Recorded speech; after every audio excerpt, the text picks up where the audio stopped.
Masu sauraronmu barka da warhaka, barka da ƙara kasancewa da ku a wannan lokaci.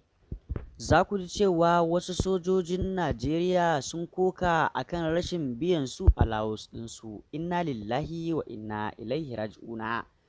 Dakarun da suke fagen fama domin yaƙi da 'yan ta'adda da masu tayar da ƙayar baya su ne suke kokawa akan rashin biyan su alawus ɗinsu, lallai akwai gagarumar matsala.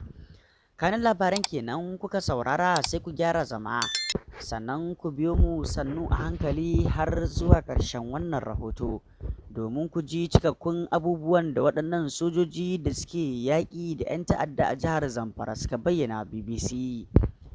Kafin nan, idan wannan shine farkon zuwanka wannan tasha tamu, muna roƙonka ka taimaka ka danna mana subscribe sannan ka danna ƙararrawar sanarwa domin hakan shi zai baka damar samun shirye-shiryenmu da zarar mun ɗora.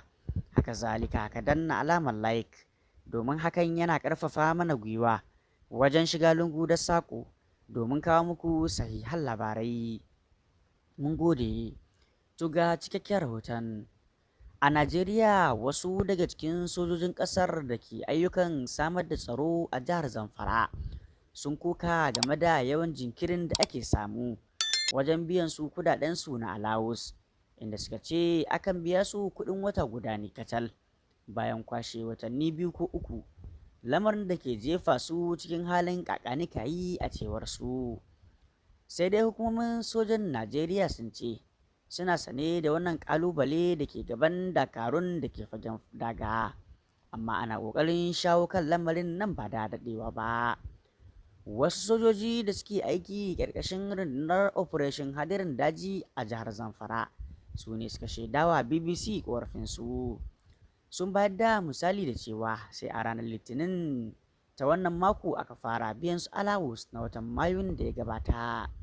Har ma sun fara bayyana fargaba cewa mai yiwuwa kafin a biya su alawus na watan Yuni sai cikin watan Satumba mai zuwa. Sun ce akwai ma waɗanda daga cikinsu har yanzu ba a biya musu, wato ba a biya su alawus ɗinsu na watan Maris ba.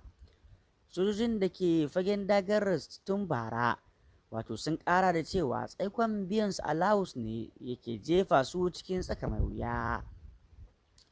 Dangane da waɗannan ƙorafe-ƙorafe dai, BBC ta tuntuɓi Group Captain Ibrahim Ali Bukar, mataimakin daraktan watsa labarai na hedikwatar tsaron Najeriya, inda ya ba da irin ƙoƙarin da dukkanin jami'an su suke yi wajen yaƙi da 'yan ta'adda.